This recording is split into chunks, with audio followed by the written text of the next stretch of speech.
مشاهدي قناة البشارة في كل مكان في العالم، أهلا بكم. أهلا بكم في طبيب البشارة.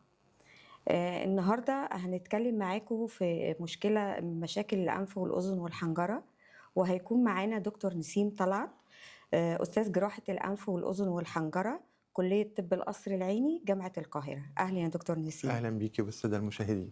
هنتكلم النهاردة عن مشكلة جديدة ومشكلة بتواجه ناس كتير، وهي مشكلة بتأثر على فئة كبيرة من المجتمع، وبتأثر تأثير كبير، بتسبب قلق وبتسبب توتر وبتسبب إرهاق وإحراق في بعض الأحيان. النهاردة هنتكلم عن الشخير. دكتور نسيم، أول حاجة موضوع ممكن مهم الحقيقة. ممكن تعرفنا إيه هو الشخير؟ الشخير ببساطة هو صوت بيحدث أثناء النوم نتيجة حدوث انسداد جزئي في مجرى الهواء.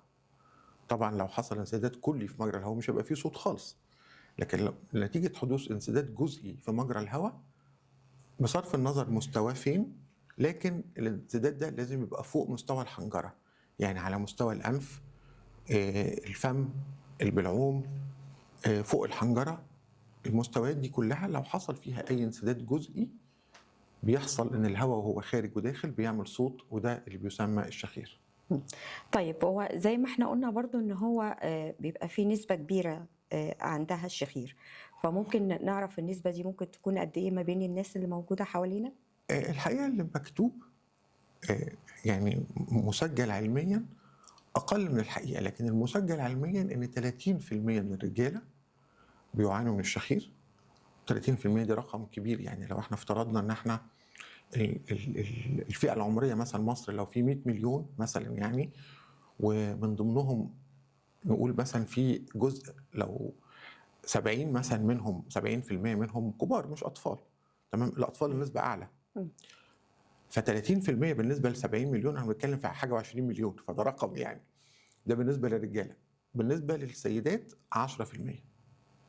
فالرقم 30% في الرجالة و10% في السيدات، لكن حقيقة هو أكتر من كده. وفي الأطفال النسبة ممكن تبقى أكتر من كده شوية. طيب، ممكن نعرف ايه هو اسباب الشخير او الاسباب الشائعة اللي ممكن تكون بتواجه اكتر فئة من اصحاب دي الشخير؟ حاجة مهمة. احنا عندنا بنقسم الشخير الأطفال والكبار.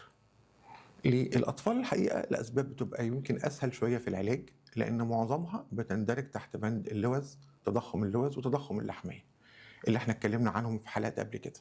يعني الشكوى الأساسية لطفل بيعاني من تضخم لحمية هي إن هو الطفل بيشخر، بيجي باباه ومامته يقولوا الطفل ده وهو نايم بيفتح بقه بيتنفس بصوت عالي اللي احنا بنسميه الشخير. ممكن يبقى تضخم لحمية بس، وممكن يبقى تضخم لحمية مع تضخم لوز. ولحسن الحظ إن ده في الأطفال يمثل شريحة كبيرة جدا من الأسباب. بنيجي بقى في الكبار الموضوع بيختلف شوية. لما يجي حد كبير بيشخر بيعتقد معظم الحقيقة الناس تيجي تقول إيه، أنا بشخر أنا عندي لحمية. لا، مش في الكبار الموضوع مختلف. في الكبار في أسباب بتؤدي لانسداد النفس حسب المستوى، بمعنى إن في أسباب على مستوى الأنف، في أسباب على مستوى سقف الحلق، في أسباب على مستوى اللسان، في أسباب على مستوى الجهاز التنفسي السفلي اللي بيأثر فيه الوزن. طيب، ايه الاسباب اللي في الانف؟ الاسباب اللي في الانف ان يكون المريض بيعاني من انسداد في الانف، انحراف شديد في الحاجز الانفي مع تضخم شديد في غضاريف الانف او قرنيات الانف، بالاضافه لضعف في سقف الحلق. ده مستوى الانف. او وجود تورم او لحميه، او احنا كلمه ورم يعني بالعربي مش معناها ورم طبيا، مش معناها ورم يعني حاجه خبيث، معناها حاجه متورمه، كلكيعه يعني. فوجود حاجه في البلعوم الانفي اللي هو ورا الانف ده بيسد الانف وبيسد الفم فبيعمل شخير. السبب الشهير جدا اللي هو على مستوى سقف الحلق ان يبقى فيه تضخم في اللوز مع ترهل في سقف الحلق، وبالتالي سقف الحلق بيبقى بدل ما يبقى مستواه كده يبقى مستواه كده، فلما يجي العين ينام يروح سقف الحلق ده قافل مجرى الهواء ويعمل الفايبريشن دي او الهزه اللي بتسبب الصوت. بعد كده في مستوى كمان اللسان، بيبقى ممكن يبقى فيه تضخم في الجزء الخلفي من اللسان، وده لما العين بينام يروح قافل مجرى الهواء، في بعض الناس بيبقى عندهم مشكله في تكوين الجمجمه نفسه، بعض الناس بيبقى عندهم الفك راجع لورا شويه، بعض الناس بيبقى عندهم اللسان راجع لورا شويه، ودي برضو اسباب بتؤدي للشخير.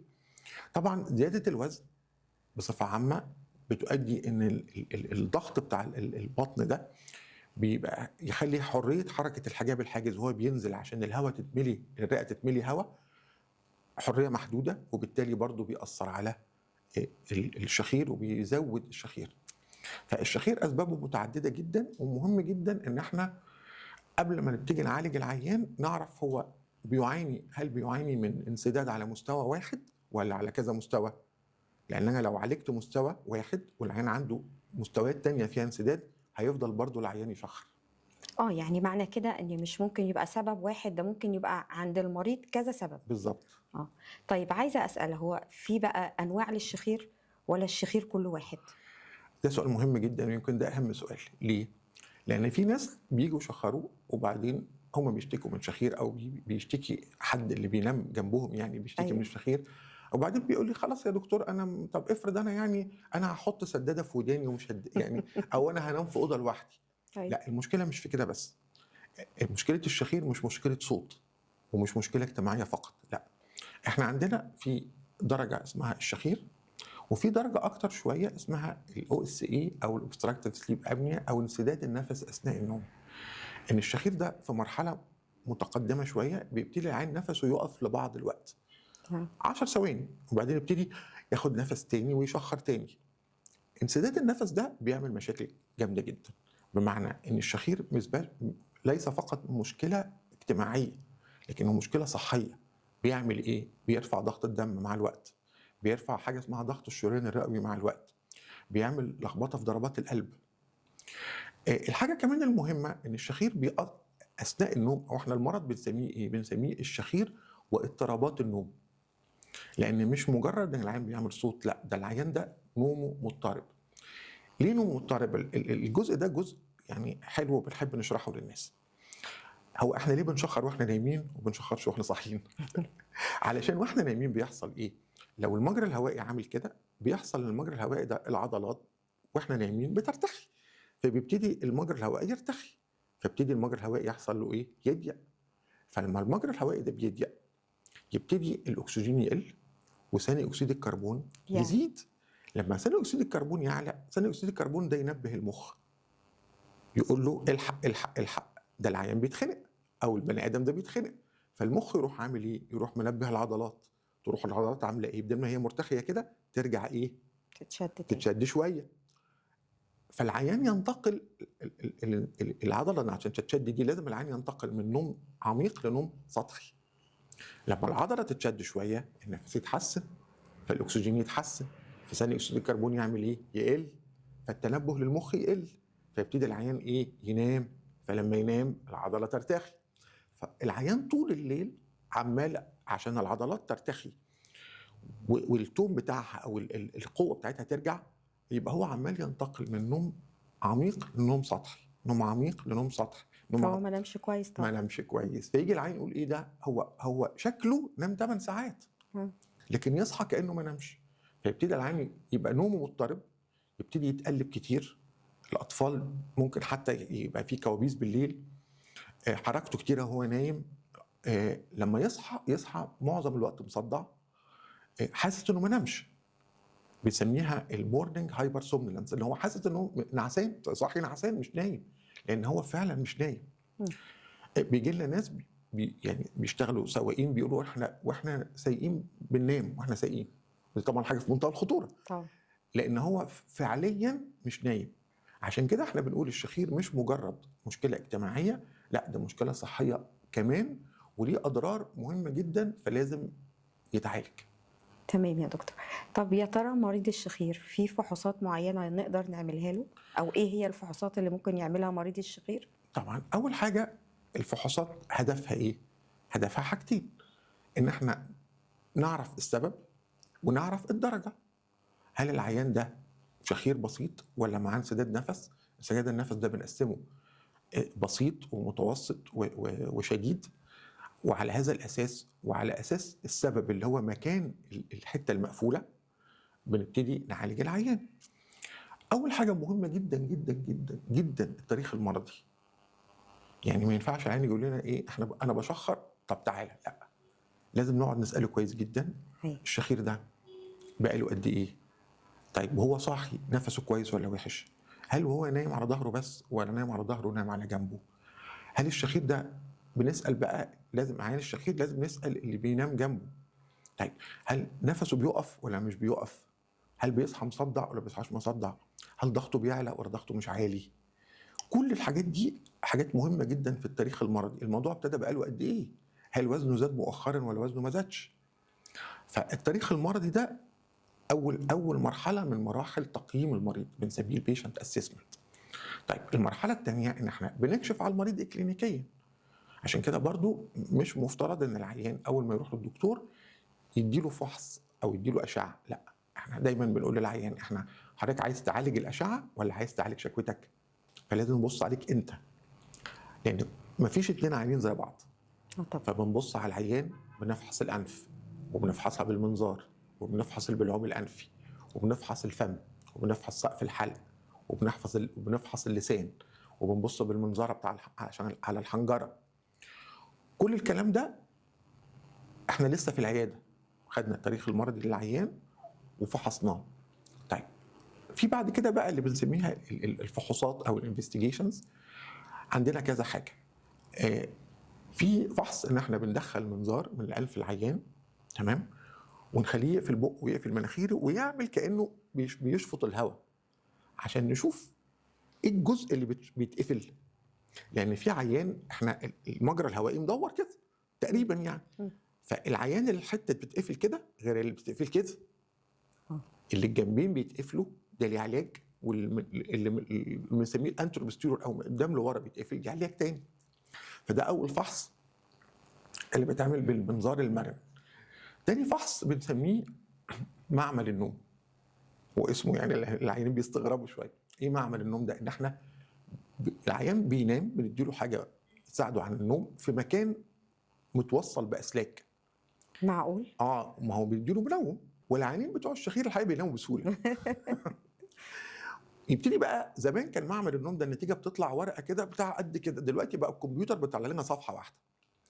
العيان نفسه اتسد كم مره، اقل اكسجين كان كام، اعلى ثاني اكسيد الكربون كان كام، رسم القلب طول الليل اخباره ايه، حصل لخبطه في ضربات القلب ولا لا، رسم المخ اخباره ايه اللي بيحدد النوم العميق من النوم السطحي، حركه العين اخبارها ايه، حركه عضلات التنفس اخبارها ايه. فطبعا السليب لاب ده مهم جدا عشان يقول لي انا فين. وعلشان العيان ده لما اجي اعمل له عمليه، لو هيحتاج عمليه اقدر اعرف انا كان عندي حاجه اسمها ابنيا اندكس، يعني عدد مرات توقف التنفس قد ايه. لو مثلا كان عدد مرات توقف التنفس 120 وبعد العمليه بقينا 10، يبقى احنا اتحسنا جدا.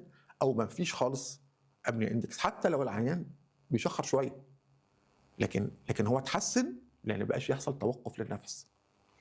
فاحنا بنعمل المنظار المرن كفحوصات، بنعمل معمل النوم. طبعا في اشعاعات بتتعمل، ممكن لو مثلا عيان انا شايف ان الفك بتاعه صغير بعمل له اشعاعات للراس، وفي قياسات عشان نعرف العيان ده القياسات بتاعته مظبوطه ولا في حاجه قافله المجرى الهوائي. فدي الحاجات الاساسيه اللي بنعملها للعيان لتقييم المريض. طيب احنا كده عرفنا التقييم وعرفنا انواعه واسبابه، عايزين نعرف بقى كيفية علاج الشخير. طبعا مهم جدا نبقى عارفين ان احنا العلاج شيء منطقي انه حسب السبب. احنا بنقسم علاج الشخير لثلاث مجموعات من العلاجات. اول حاجه اسمها العلاج التحفظي، اللي هو احنا نقول للعيان تعليمات معينه يعملها، تمام، على اساس ان هي تحسن الشخير. تاني نوع من العلاج وده هنتكلم عليه بالتفصيل شويه، اللي هو العلاج الطبي الدوائي. تالت نوع من العلاجات اللي هي انواع العمليات، ودي هنتكلم عليها زياده شويه لان العمليات مختلفه. طيب مين نختار له ده ومين نختار له ده ومين نختار له ده؟ حسب المريض. لان طبعا ما ينفعش ان يبقى في عيان مثلا طفل صغير عنده لحميه سد 100% من مجرى الهواء وزق سقف الحلق، اقول طب هديله علاج تحفظي هعمل له ايه؟ لا خلاص ده لازم عمليه. ففي حاجات بينفع معاها العلاج التحفظي، وفي حاجات ما ينفعش معاها العلاج التحفظي. اختيار بقى مين نعمل له ايه ده حسب المريض. طيب ايه بقى العلاج التحفظي ده؟ العلاج التحفظي لكل الناس بيبقى نفسها تعمله، وحتى الدكاتره المفروض خلاص، يعني الدكاتره المفروض ان مصلحه المريض ومصلحه الدكتور حاجه واحده. إيه، لو العيان ده وزنه زياده لازم نخس، دي ما فيهاش هزار. مم. لازم وزننا يقل علشان الشخير يتحسن. تمام. الحاجات اللي بتعمل بتثبط مركز التنفس، في ادويه بتعمل كده لازم نوقفها. في ناس الكحول، الناس اللي بتشرب الكحول، مم. المنومات، ده بيساعد الشخير طبعا، لان انا بعمل حاجه اسمها انهيبيشن، بقلل الاستثاره بتاعه مركز التنفس في المخ. فالحاجات اللي هي الادويه دي والالكحول والكلام ده نوقفه. تمام. طبعا لو عيان مضطر ياخد دواء منوم او لسبب ما بياخد ادويه من الادويه دي، احنا بنشوف بقى بنوزن الموضوع يعني. نظبطها. الوزن ما ناكلش وننام، ده بيفرق جدا جدا. يعني ده بيخلي المعده فيها ديستنشن ممتلئه، وبالتالي حركه الحجاب الحاجز ضعيفه. وضع النوم نحاول دايما العيان ما ينامش على ظهره، ينام على جنبه. وفي بعض الناس بنلبسهم زي بيجامه او حاجه كده، يعني اللبس اللي بيلبسه نحط فيه حاجه زي كره التنس كده ورا، بحيث انهم لما يجي على ظهره ما يعرفش ينام. لو هو بيتقلب مع العيان بيجي يقول انا غصب عني، لا، فيضطر لما يجي كده تضايقه فيضطر ينام ايه على على جنبه، جنب. سواء اليمين او الشمال، علشان ده بيخلي وضع المجرى الهوائي احسن. ده بالنسبه للعلاجات التحفظيه. طيب بالنسبه للنوع الثاني هو العلاج الدوائي. الحقيقه العلاج الدوائي مش منتشر، لان معظم الناس مش بيحسنها وما تقدرش تستمر عليه. عباره عن تجارب. في بعض الناس بيدوم حاجات اللي هي اللي بتصنف تحت بند الادويه النفسيه، يعني حاجه اسمها تراي سايكليك انتي ديبريسنت، وبيدوم الصبح حاجه منشطه، يعني حاجات ادويه تصحصحهم يعني. تمام.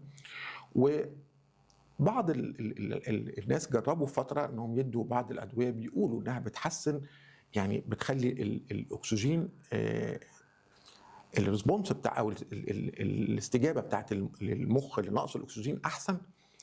ادويه معظمها ادويه هرمونيه، فطبعا وهرمون اللي هو الهرمون النسائي، فالرجاله مش بترضى تاخده، ومعظم الناس اللي بيشخروا رجاله. ايوه طبعا. فبالتالي معظم الادويه ما لهاش تقريبا تدخل في الشخير، ما عدا ان احنا نوقف الادويه اللي بتزود. لكن موضوع الادويه هو موضوع سلبي اكتر منه موضوع ايجابي، يعني ان احنا نحاول نشوف ايه اللي بيعمل شخير ونوقفه، مش ان احنا ناخد ادويه تحسن الشخير. الجزء الثالث بقى اللي هو العلاج الجراحي، وده الحقيقه هو ده اهم حاجه في يعني اهم حاجه واهم سبب او اهم طريقه لعلاج الشخير هي العلاج الجراحي. طب احنا دلوقتي يا دكتور عايزين نعرف ايه هو العلاج الجراحي اللي حضرتك ممكن بتتدخل فيه لمريض الشخير؟ العلاج الحاجات اللي الطبيب بيتدخل فيها برضو فيها جزئين، فيها جزء غير جراحي وجزء جراحي. في جزء غير جراحي الحقيقه برضو من الناس مش بتقبل بيه قوي، اللي هو غير لو مضطرين، ان العيان بينام بماسك، حاجه اسمها السي باب. السي باب ده عباره عن ايه؟ عباره عن ماسك بيدي اكسجين تحت ضغط، اسمه continuous positive air pressure. طيب ليه ليه بنلجأ له وليه العيانين مش بيحبوه؟ الاول ليه العيانين مش بيحبوه؟ لان طبعا حاجه، اذا كان العيان اجتماعيا متضايق انه بيشخر، فاكيد مش هيبقى مبسوط ان هو ينام بجهاز والجهاز ده بيعمل صوت، ومش ماسك، الماسك ده جنبيه جهاز محترم يعني. لما يجي يسافر مثلا لازم ياخده معاه، لما يجي يركب طياره لازم ياخده معاه، لما يجي يروح رحله لازم ياخده معاه، فطبعا متعب، واجتماعيا لناس كتيره ممكن يبقى غير مقبول. تمام. غير ان ليه شويه مضاعفات بسيطه الحقيقه، لكن غير المشكله الاجتماعيه، وان احنا انه جهاز، وان هو يعني بنسميه كونفينينس، فمش كونفينينت للعيان. ان هو بيعمل نشفان شويه، لان لما الواحد يقعد يتنفس طول الليل بالاكسجين اللي مش رطب ده، بيحصل نشفان في الانف وفي الفم. تمام، لكنه بيحل مشكله للمرضى اللي ما لهمش حل. بمعنى ان في مرضى بيبقوا وزنهم عالي جدا والجراحه خطر، او العيان عنده مشكله مثلا في القلب او مشكله تمنع ان احنا نقدر نبنجه. طب هنعمل له ايه؟ فبنلجا للسي باب ده. طيب السي باب ده برضه عشان يبقى المعلومه كامله، لما بنقول للعيان، لما العيان بيروح لجراح الانف واذن وحنجره، وبعد الفحص وبعد الفحص الاكلينيكي وبعد الفحوصات اللي بتتعمل، نقرر ان العيان ده لا مش هينفع له عمليه، وطبعا مش هيستفيد بالحلول اللي هي التحفظيه، بنقرر له السي باب ده بيروح لتخصص تاني هو تخصص الصدريه، لان ضغط البصق ده، ضغط الاكسجين اللي بيظبطه دكتور الصدريه على حسب حاجه اسمها ضغط الرئه. فده يعني العيان مش بيجيب الجهاز كده ويروح مركبه، لا هو ليه طريقه. فده العيان اللي هو احنا ساعات بنحوله لدكتور صدريه عشان بنكتب له انه العيان ده فور سي باب، وبيروح بقى لدكتور الصدريه، هو بيفهمه بقى الجهاز يتظبط ازاي ويستخدمه ازاي والكلام ده، علشان ده بيأثر على، يهمنا الضغط يتظبط مع ضغط الرئه. تمام. طيب الجزء بقى التدخل الجراحي اللي هو عمليه، في عمليات بسيطه زي ما قلنا وسهله، اللي هي مثلا طفل بيعاني من تضخم لحميه، خلاص شلنا له اللحميه، وطبعا ده العيان الحلو يعني الجميل السهل. شلنا له اللحميه خلاص تمام. طفل بيعاني من تضخم لوز، شلنا له اللوز خلاص. طفل بيعاني من تضخم لوز واللحميه، شلنا له اللوز واللحميه خلاص. طيب العيان بقى اللي هو الادلت الكبير السن، يعني اللي ما عندوش بقى مشكله اللحميه دي، اللحميه غالبا زي ما قلنا بتبقى في الاطفال، لكن عنده مشكله الشخير. معظم الناس زي ما في صوره هنشوفها بتبقى مشكلتها اللي هي تضخم اللوز مع سقف الحلق اللي هو المترهل، تمام، مع تضخم جزء من اللسان. فبيبقى سقف الحلق المجرى الهوائي في الزور نفسه ضيق، وبالتالي العيان ده الهواء هو بيعدي في حته ضيقه وبيعمل فايبريشن وبيعمل صوت. طيب العيان ده الحقيقه قبل كده، قبل التقدم بتاع الليزر والكوبليشن والحاجات دي، كان العيان ده صعب. دلوقتي الحقيقه بقى الموضوع اسهل شويه. بنحتاج نعمل للعيان كان زمان بنعمل عمليه اسمها طويل كده، يوفيرو بلاتو فرنجوبلاستي، اللي هي عمليه يعني لتقويم او تجميل اللهاه اللي هي نازله في النص دي، وسقف الحلق واللوز والبلعوم. بنعمل ايه؟ بنشيل اللوز عشان نوسع من الجنب، وبنرفع سقف الحلق بطريقه معينه، بنشيل جزء منه، فبالتالي بدل ما يبقى سقف الحلق مستواه كده يبقى مستواه كده، يبقى احنا وسعنا من الجناب ووسعنا من فوق. في طبعا موديفيكيشنز كتيره، يعني في حاجات كتيره جدا ظهرت للعمليه دي بعد الليزر وبعد الكوبليشن. وفي دلوقتي بقى عندنا مثلا حوالي 15 عمليه ممكن نعملهم لسقف الحلق والبلعوم الفم. طب نعمل ايه لمين؟ لا ده حسب المريض بقى. في مريض حسب الكشف والتقييم بنقول لا احنا هنعمل له مثلا لوز كفايه قوي ونوسع له البلعوم الفمي من الجانبين. في مريض بنقول لا احنا هنعمل له لوز ونقوي سقف الحلق، بس ساعات نعمل في سقف الحلق كده حاجه بالليزر، فلما يحصل فيها تليف سقف الحلق يروح يكمش كده فيطلع لفوق. في عيان بنعمل له ده وده. في عيان بيكون عامل لوز قبل كده بس عنده التصاقات، فمحتاجين بس نعمل له تجميل سقف حلق. فالعمليات بتاعه الشخير معظمها في الحته بتاعه الزور، يعني بنتكلم بقى على اللوز، بنتكلم على سقف الحلق، بنتكلم الجزء بتاع الزور ده اللي هو ده اسمه البلعوم، اللي هو لما بنفتح بقنا كده اسمه الفم. الجزء اللي ورا اللوز ده اسمه البلعوم الفمي، هو ده اللي بيبقى ضيق، فده بنوسعه. طبعا اصعب من كده شويه لو عيان عنده مشكله في اللسان، ليها طريقه معينه. انت على اللسان كبير احنا ما ينفعش نشيل جزء ببساطه كده، لا بنيجي من حته من النص بنشيل جزء ونخيط الجنبين، الجزء اللي هو ما فيهوش اوعيه دمويه عاليه، بحيث ان احنا ما يبقاش في حته عريانه، ما يبقاش في حته مكشوفه، وده بيصغر شويه اللسان وبالتالي بيفتح المجرى الهوائي.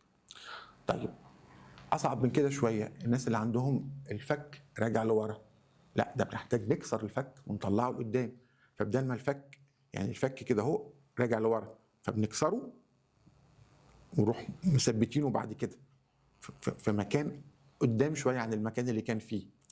ساعات بنحتاج ان احنا العظمه دي اللي اسمها عظمه الهيويد دي ماسكه في اللسان بعضلات في اللسان، فبنحتاج ان احنا نطلعها قدام، فلما بنطلعها قدام اللسان بيطلع معانا، وبالتالي الموضوع طويل وكبير. ومهم ان احنا نختار العمليه المناسبه للمريض المناسب. طبعا في حاجه بنسميها اللاست ريزورت، يعني اخر بقى حاجه اللي هو العيان بقى مش عارفين نعمل له ايه. طبعا في عمليه اسمها الشق الحنجري، طبعا دي حاجه يعني يمكن في حياتي احتجت مره واحده بس العيان واحد اعملها له. ان العيان بقى صعب جدا، عيان وزنه كبير جدا، عيان خطر جدا وما يتبنكش، فبنفتح فتحه في القصبه الهوائيه هنا وبنحط انبوبه بيتنفس منها تمام كويس، والتنفس بيبقى كويس وكل حاجه. المشكله ايه؟ المشكله ان الفتحه دي طبعا عنده فتحه هنا، العيان بيبقى المنظر يعني مضايقه شويه، ما يقدرش مثلا ينزل بحر، ما يقدرش ينزل حمام سباحه، لازم عشان يتكلم الفتحه دي نركب فيها صمام ولازم يسدها كده عشان الهواء يطلع فوق ويتكلم. فالشق الحنجري دي عمليه ممكن هنتكلم عليها اكتر في حلقات اخرى، لكن احنا بنحتاجها ساعات في المراحل المتقدمه جدا جدا جدا جدا من الشخير وانسداد النفس. بصفه عامه عشان نلخص الموضوع والناس ما تتوهش مننا، ان احنا عندنا 3 حاجات اساسيه، 3 انواع من العلاجات اساسيه للمريض. علاج تحفظي لو المريض ده عنده حاجه بسيطه، تمام، بنقول له قلل وزنك وما تاخدش الادويه اللي اللي فيها منومات وفيها مخدرات، وممكن نديله علاج للانف بخاخه او حاجه عشان تساعد الحساسيه انها تفتح الانف. ده نوع من العلاجات. النوع الثاني ان هو بيركب ماسك ينام بيه، هو السي باب. ده للمريض اللي ما ينفعش معاه العلاج التحفظي ومش قادرين نعمل له عمليه. النوع الثالث وهو العمليات، وهو مجموعه كبيره جدا من العمليات. في عمليات في الانف او في سقف الحلق او في البلعوم الانفي او في اللسان او في الفك، بيتوقف على المريض ده ايه سبب الشخير عنده وايه المستويات اللي فيها انسداد. طيب ميرسي يا دكتور نسيم، خدنا من وقتك وميرسي على معلوماتك الغالية. ربنا يخليك. أعزائي المشاهدين، شكرا لمتابعتكم لينا، وعايزة أقول لكم خلي بالكم من صحتكم واستشيروا طبيب البشارة. مستنيين كل استفساراتكم وكل أسئلتكم على قناة البشارة. شكرا لمتابعتكم لينا وأتمنى لكم صحة أفضل.